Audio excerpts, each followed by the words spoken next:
Saya punya beberapa pertanyaan, tolong dicatat. Oke, sekarang tolong dicatat. Kalau ada yang bisa menjawab sekarang, alhamdulillah. Kalau tidak, jadi PR bersama. Hafal teks proklamasi? Ada yang hafal teks proklamasi? Saya SMK saya hafal ya malahan. Ngatik SMK.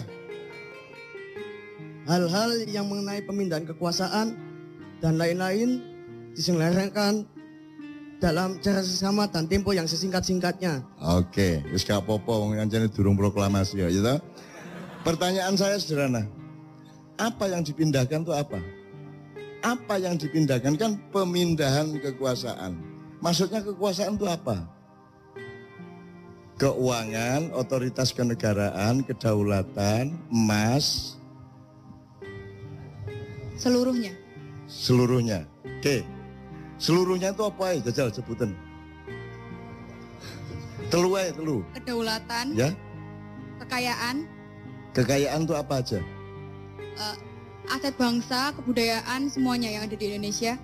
Termasuk aspek pembentukan negara yang termasuk dalam kekayaan negara. Terus sumber daya manusia. Oke, wes gak apa-apa wes. Sebelumnya dikuasai siapa memang? Penjajah Belanda. Oke. Dipindahkan dari siapa ke siapa? Pemindahan itu dilangsungkan dari siapa ke siapa? Dari konteks realnya dari Jepang ke Indonesia. Pernah terjadi. Kapan pemindahan itu dilakukan? Ketika proklamasi. Loh, kalau sudah dipindahkan kenapa pakai akan dilaksanakan secara seksama? Berarti belum dilaksanakan. Kan teksnya gitu.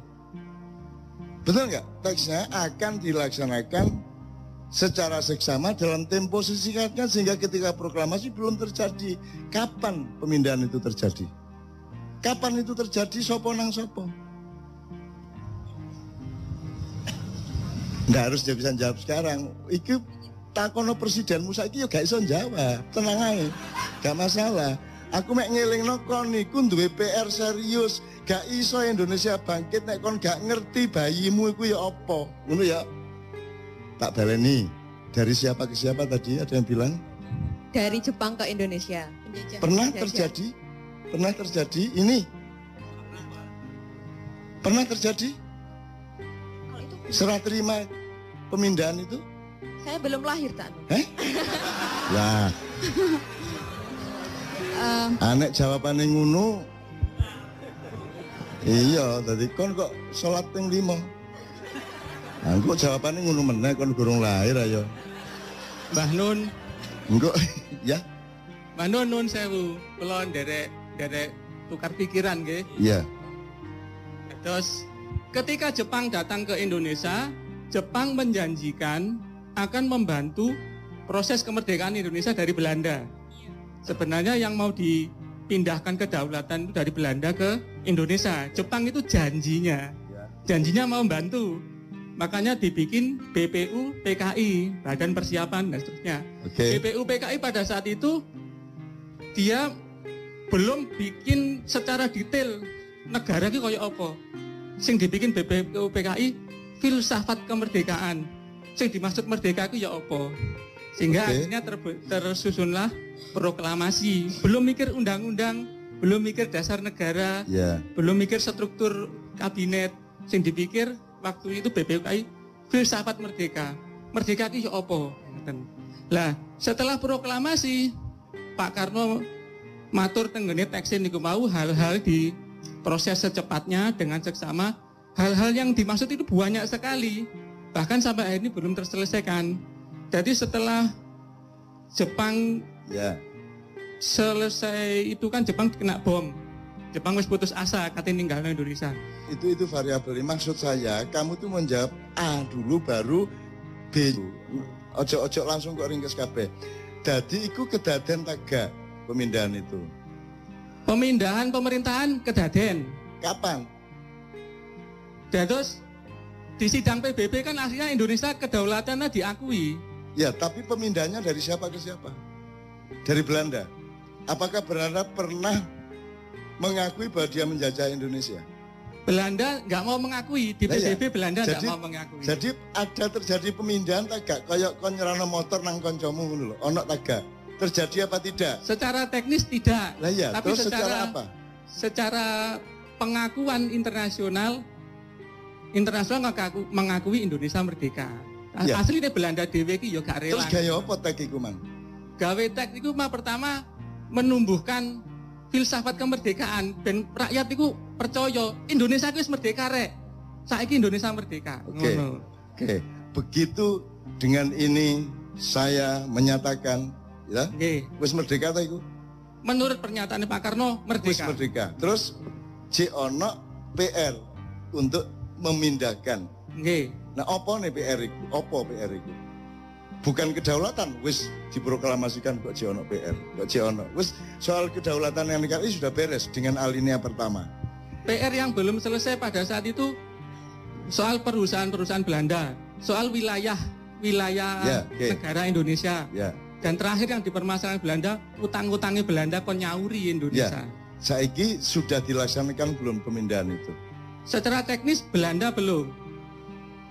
Jadi gurung beres iki merdeka. Gurung beres, nasionalisasi perusahaan-perusahaan sebenarnya Oke. belum beres. Jadi kon kok mantep urip Indonesia wong nikahe gurung beres kok.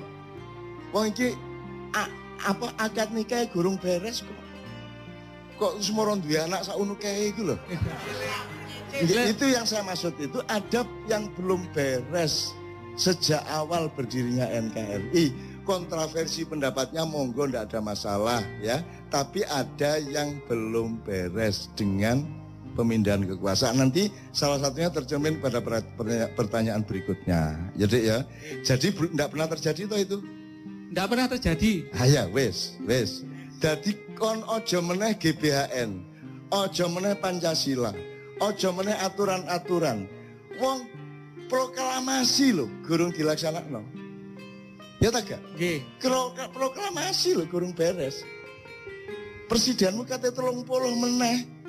Nek akad nikahe gurung jelas wis gak beres-beres. Makanya semua presiden yang ingin jadi presiden pahami dulu Indonesia ini siapa, urusannya gimana, yang PR-nya apa, yang belum beres apa, pahami dulu baru bagusi mencalonkan diri jadi presiden. Kita mboten. Itu loh. Jadi aku setuju pendapatmu kabeh, tapi yang saya maksud adalah ayo didandani sik teko awal rek. Ngono lho. Wong iki gurung beres sejak awal kok.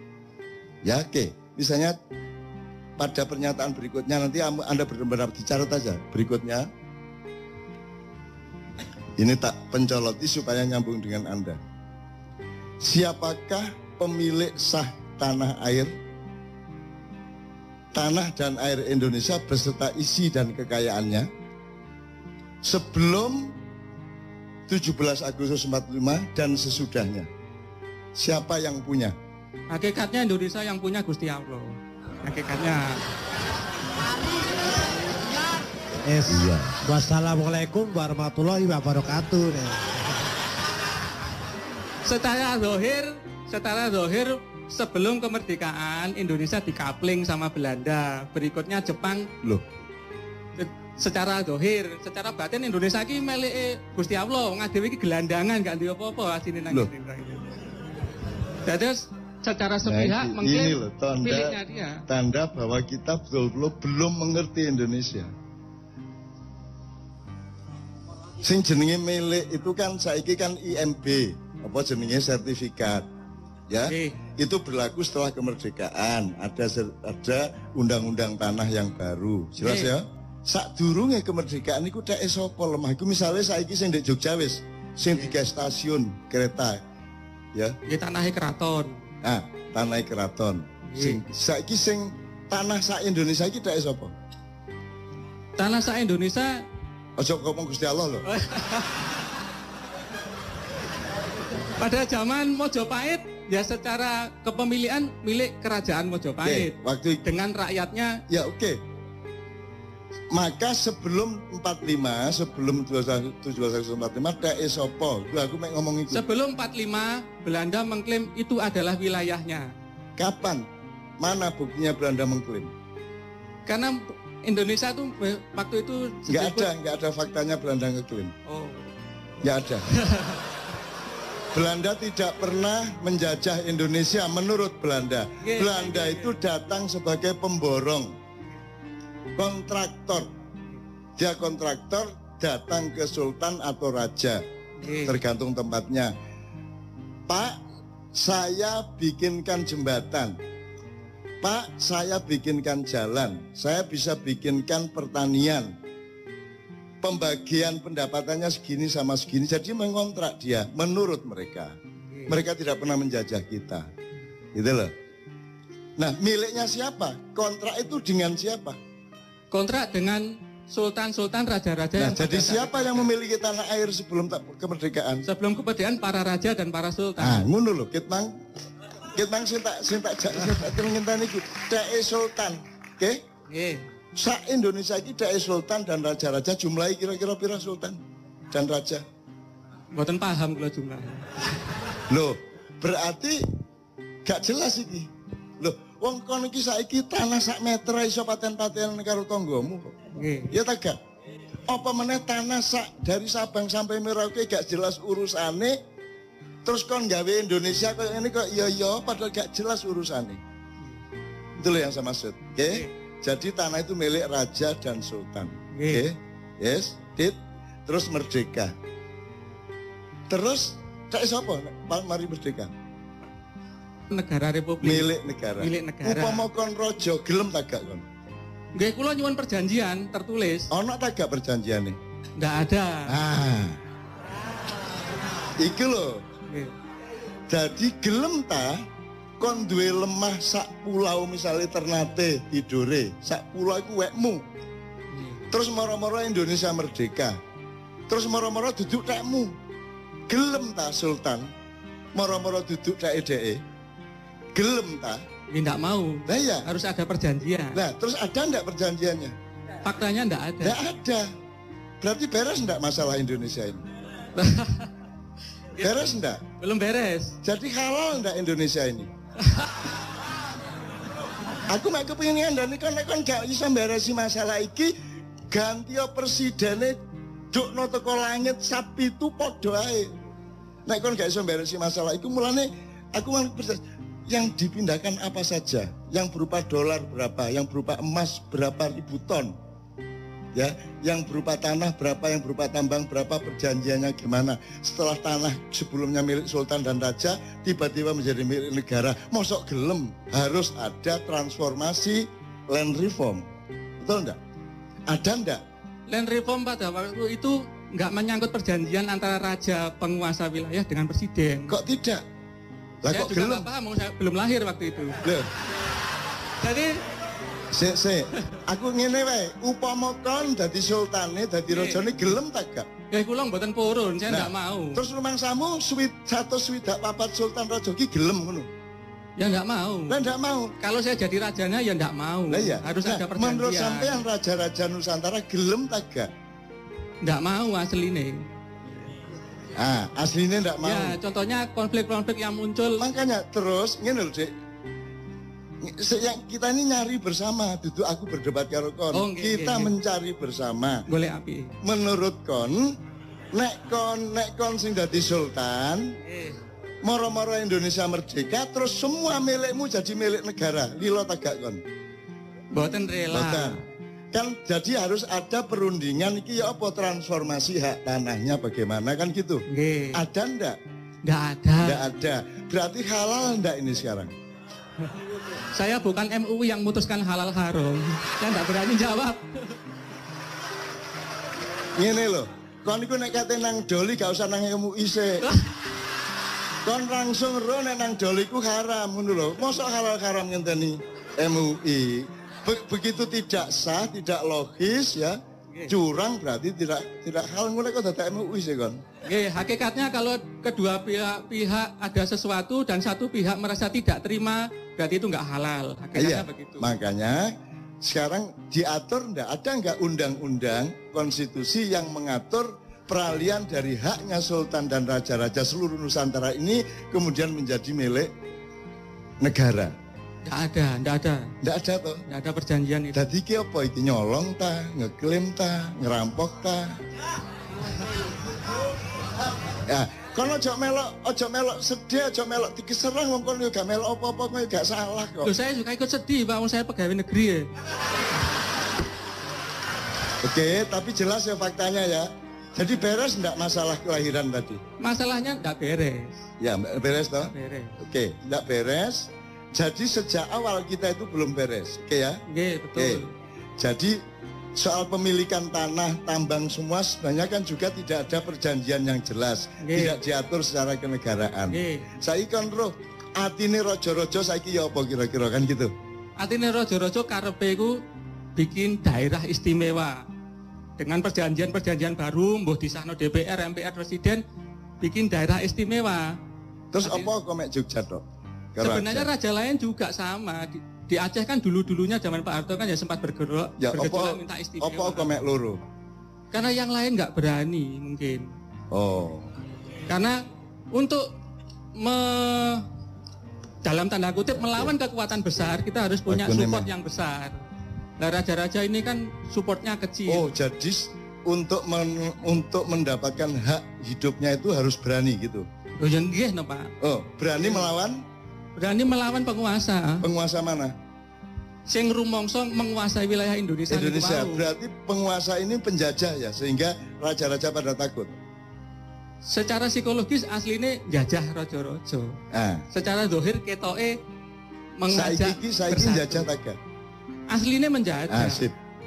Iku sing tak enten kon. Dan kon pegawai dari sistem penjajahan itu.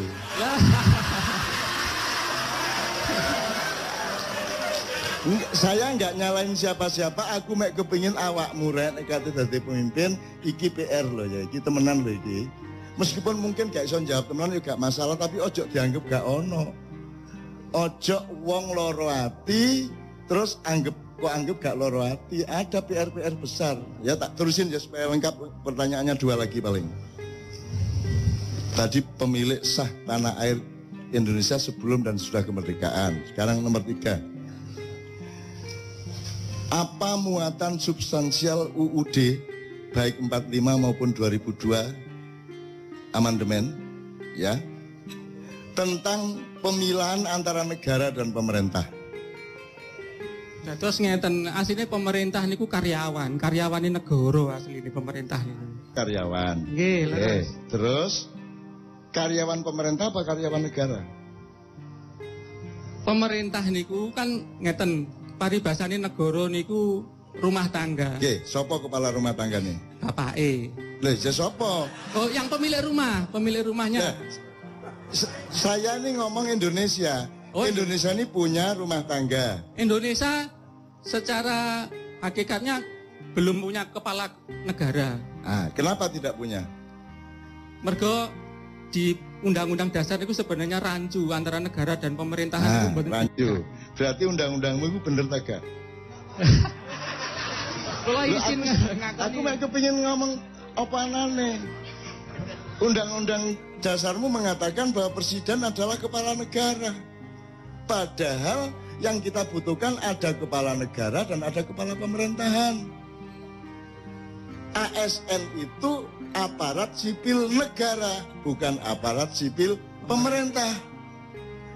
BUMN ini jenenge BUMN, duduk BUMP.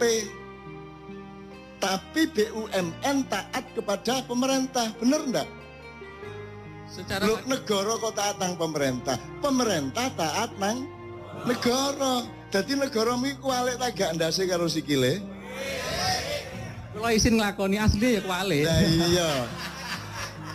Sak kualik-kualike wong arek-arek gak melok nyambut gawe ndek kantor-kantor ke pemerintah, awakmu sing nyambut gawe ndek kono ya. Ngono ya, gak apa-apa wis.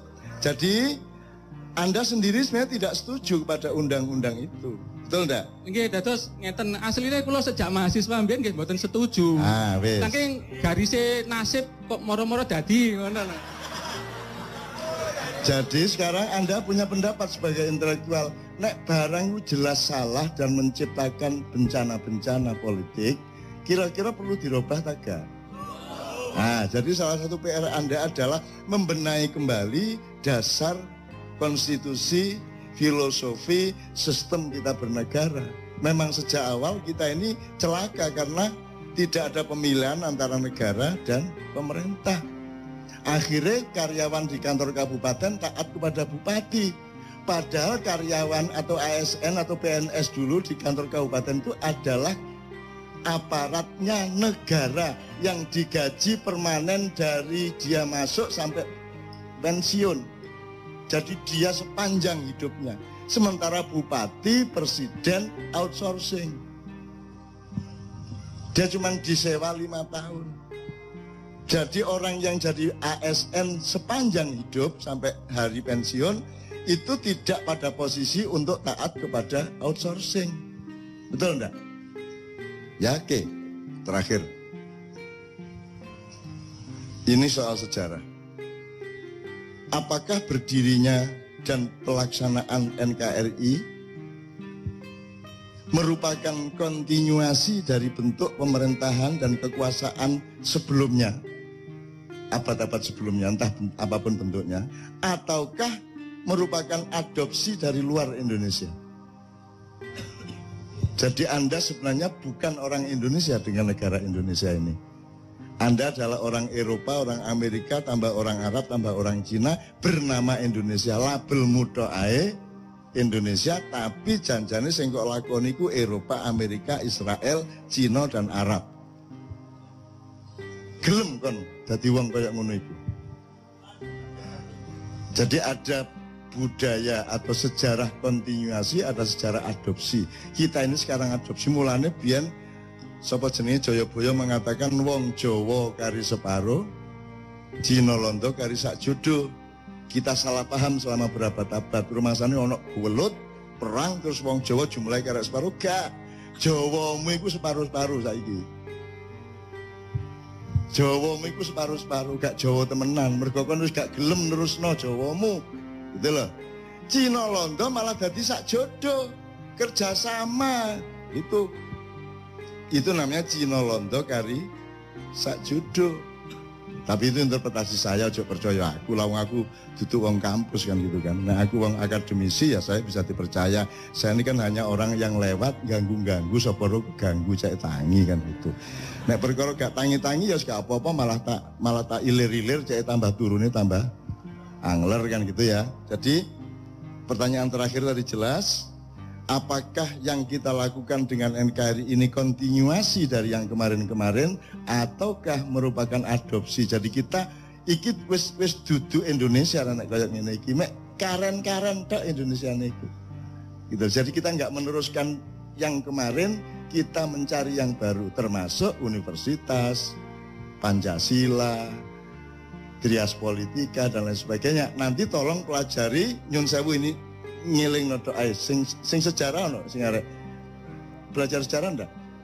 Coba Renaissance di Eropa dari Italia ke seluruh Eropa itu abad berapa? 14 sampai 17 awalnya di Italia abad 14.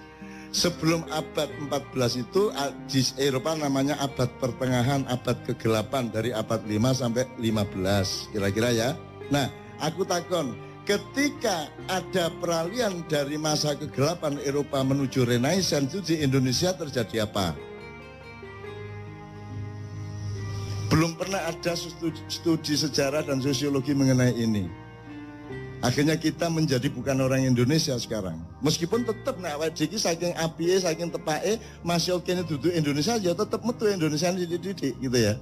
Tapi kita secara sistem makro kita ndak. Jadi Sunan Kalijaga lahir tahun 1450. Pada umur 28 tahun dia sudah mulai menjadi aktivis politik di Mojopahit. Dia melakukan transformasi yang sangat damai dan sangat bagus, dawa ceritane. Dan beliau mengawal dari Mojopahit akhir, yang kita itu masih ada Minak Jinggo Belambangan, sampai transformasi ke Demak, sampai ke Pajang, sampai ke Mataram awal. Sunan Kalijaga umurnya 162 lebih. Nah, jadi kalau awakmu setuju mas, ini sampean meneh, sampai Renaissance. Teng Yunani, Roma zaman riyen niku. Itali. Itu lho dereng lahir niku. Kan kok tak balekno nang masa silam ngono kok. Nggih, leres. Ya. Zaman filosof Itu disebut masa apa? masa Renaissance, masa kejayaan ilmu pengetahuan dan filosofi, filsafat. Masa pencerahan. Nggih. Ya, menurut awakmu setuju tak itu masa pencerahan? Kula mboten setuju sebab enten setunggal riwayat saking Kiai pundi kula supe. Ya. Asline Sokrates kali Plato riyen niku diajari Nabi Khidir. Terus gampang. Nek soal Tapi- ngene. Niku satu. Enggak, maksud saya gini. Setuju enggak itu disebut masa pencerahan menurut Anda? Secara akademis setuju. Oh. Tenan? Nggih. Makanya awal tadi kita ngomong mengenai kelengkapan, mengenai sempurna, ya. Karena Renaissance itu adalah pemberontakan terhadap religi keraton-keraton Kristen, ya. Jadi terus mereka marah kepada agama, sehingga mereka berpihak kepada akal sehat. Terjadilah revolusi pemikiran, kemudian pemikiran didewa-dewakan. Semua yang tidak cocok sama pemikiran dianggap jelek, dianggap ketinggalan zaman. Jadi kalau saya menyebut Renaissance adalah masa penyempitan umat manusia. Hatinya jadi tidak ada, spiritualitasnya tidak ada, tinggal akal pikirannya dan jadilah uner. Untung manusia uner adalah manusia yang tetap sempurna. Jane gak ono urusane kampus karo pengajian. Gak ono jane. Ono kampus kok ono selawatan.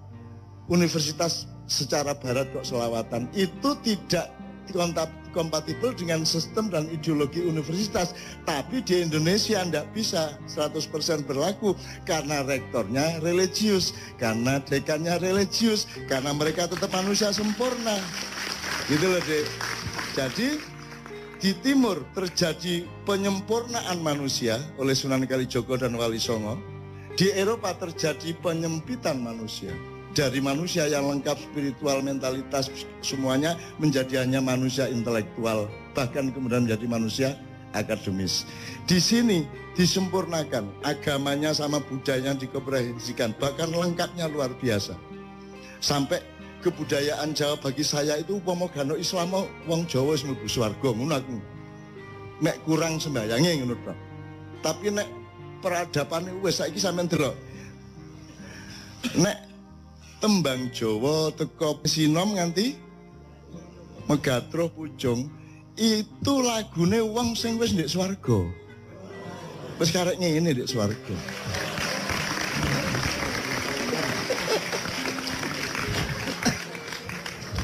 Kon gak iso mbuktekno nek iku salah. Masih aku gak iso mbuktekno nek iku bener. Tapi sing penting lak kon gak iso mbuktekno nek iku salah. Oh iya, ngono lho ya Mas ya. Oke. Jadi sekarang mudah-mudahan Pak ini anak-anak ini kita harapkan bener loh mereka ini. Mereka nanti jadi pemimpin mulai 2025 ke atas. Anda urus Indonesia ini bener-bener ya. Anda urus Indonesia bener-bener. Gitu loh, Dek. Oke, tepuk tangan untuk cinta masa depan Indonesia.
Assalamualaikum, selamat datang di Babak 5 Iya.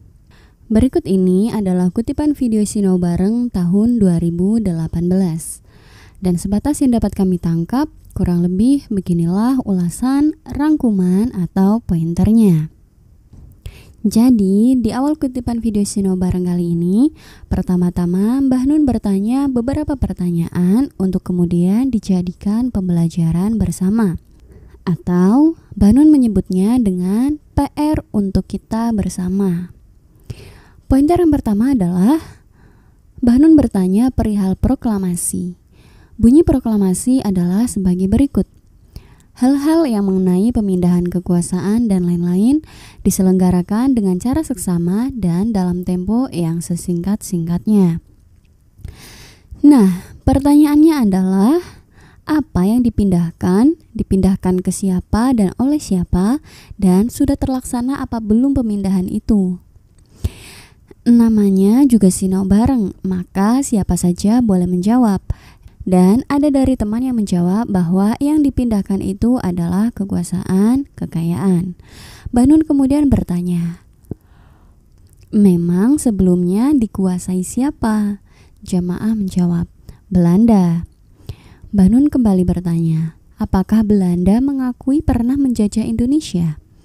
Jawabannya adalah tidak. Jadi dalam sidang PBB Belanda tidak mengakuinya. Bahkan sampai detik ini Belanda tidak pernah mengakui bahwa mereka pernah menjajah Indonesia. Mereka bersikeras bahwa kedatangan mereka ke Nusantara itu adalah menjadi pemborong sultan-sultan dan raja-raja. Artinya mereka itu menjadi kontraktor. Misalkan membangunkan jembatan, kereta, dan sebagainya. Intinya mereka tidak pernah mengakui bahwa mereka pernah menjajah Indonesia, apalagi sampai 350 tahun.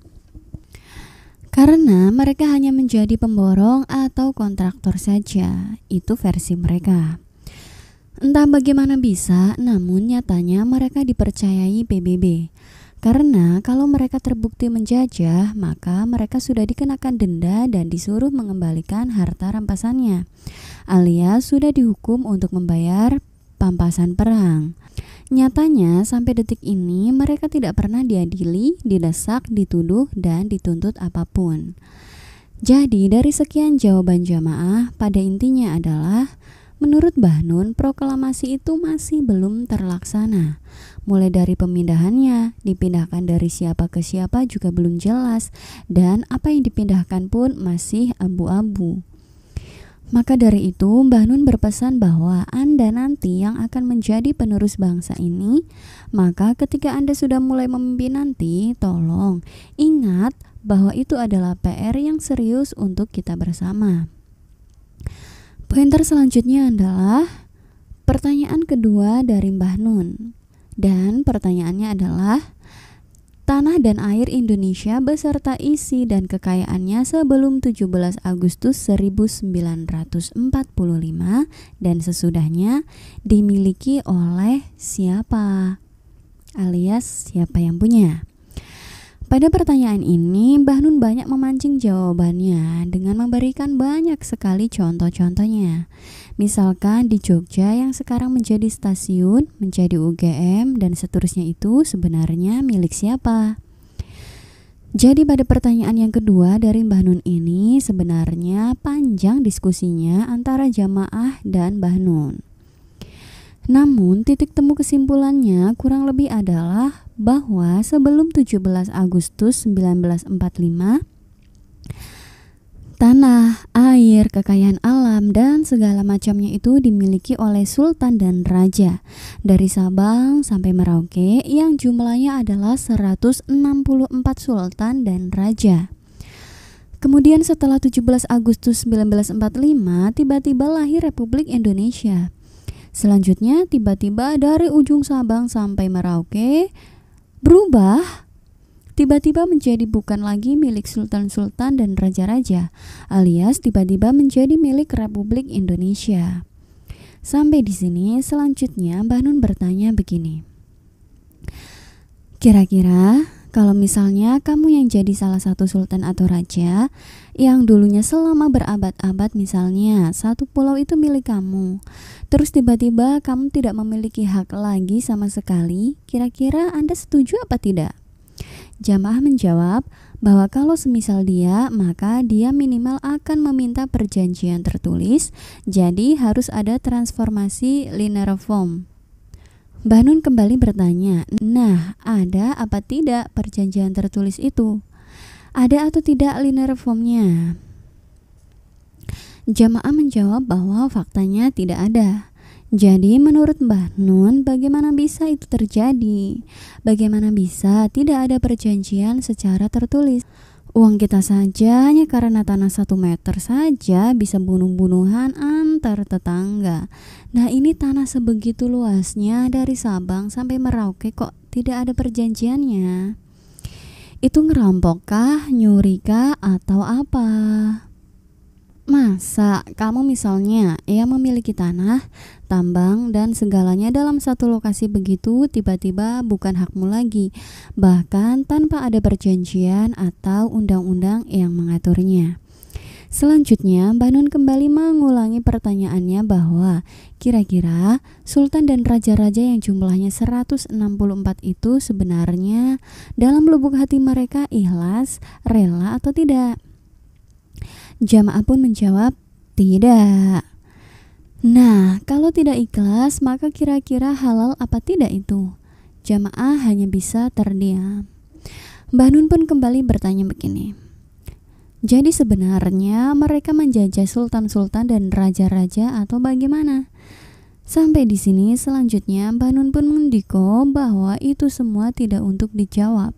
Hanya saja jangan kamu sangka orang sakit hati lantas kamu anggap tidak. Jangan kamu sangka bahwa semuanya sudah beres. Jadi garis besarnya adalah harus kita sadari bahwa sesungguhnya kita itu masih banyak PR yang sangat mendasar. Karena kalau lahirnya saja belum beres, dasar-dasarnya saja belum beres, maka jangankan undang-undangnya, kebijakannya, dan lain-lain. Wong proklamasi saja belum beres kok. Jadi mau ganti presiden 30 kali lagi juga sama saja. Wong akar permasalahannya saja belum beres. Wong kelahirannya saja masih belum sah. Wong transformasinya saja belum terjadi. Namun pada akhir pointer ini, Mbah Nun pun mengingatkan begini. Tapi Anda jangan sedih, Anda jangan merasa keserang. Karena Anda tidak ikut apa-apa, Anda tidak salah. Intinya kita tidak akan dimintai pertanggungjawaban apa-apa, karena kita hanya rakyat biasa. Kemudian pointer selanjutnya adalah pertanyaan yang ketiga dari Mbah Nun.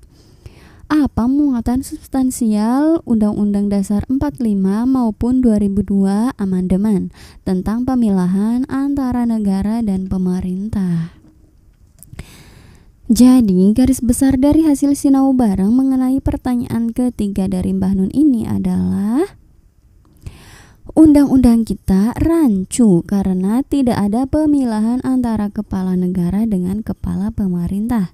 Misalkan begini, kita punya rumah yang namanya Indonesia. Nah, pemilik rumahnya itu rakyat, kemudian rakyat membayar orang untuk disuruh ngurusi negara. Nah, orang yang dibayar dikasih tunjangan dan fasilitas ini terbagi menjadi dua garis besar, yakni negara dan pemerintah. Namun dalam undang-undang kita antara negara dan pemerintah itu masih sangat rancu. Contohnya, KPK itu kan lembaga negara, tapi kok malah dilantik oleh presiden? Padahal presiden itu justru orang pertama yang harus diawasi oleh KPK. Sehingga jika KPK saja menjadi bawahannya, maka jelas rancu fungsinya. Atau misalkan juga BUMN itu punya negara, namanya saja badan usaha milik negara. Tapi kok aneh, malah ada kementeriannya, dan lebih anehnya lagi kementeriannya ini dari pemerintah. Atau contoh yang terakhir dan paling umum begini, ASN itu singkatan dari Aparatur Sipil Negara. Artinya dia itu pegawai tetap negara yang bertugas sampai pensiun. Tapi kok malah taat kepada pegawai sewaan 5 tahunan? Padahal seharusnya ASN itu taatnya kepada undang-undang negara, bukannya taat kepada tenaga sewaan 5 tahunan. Logika sederhananya begini. Misalkan Anda sudah bekerja puluhan tahun di kantor kabupaten, terus tiba-tiba ada karyawan baru yang disewa selama 5 tahun yang bernama Bupati. Tapi kok malahan Bupati merasa dirinya adalah negara? Sehingga menganggap ASN atau karyawan tetap sebagai bawahan dari karyawan sewaan atau karyawan outsourcing. Jadi pada pointer ini garis besarnya yang dapat kami tangkap intinya adalah dalam undang-undang kita masih rancu antara kepala negara dengan kepala pemerintah. Maka akhirnya rancu dan tidak bisa membedakan antara kepala negara dengan kepala pemerintahan. Sehingga itu Mbah Nun tawarkan agar menjadi PR bersama juga. Tapi kalau tidak mau dengan tawaran dari Mbah Nun juga tidak apa-apa. Karena menurut Mbah Nun, beliau hanya datang untuk mengganggu-ganggu saja. Siapa tahu Anda terganggu kemudian terbangun dari tidur. Tapi kalau tidak bangun ya tidak apa-apa, malah saya nyanyikan lagu lir-ilir saja sekalian agar lebih nyenyak. Kemudian pointer yang terakhir adalah Mbah Nun sedikit bercerita mengenai Renaissance atau abad pencerahan.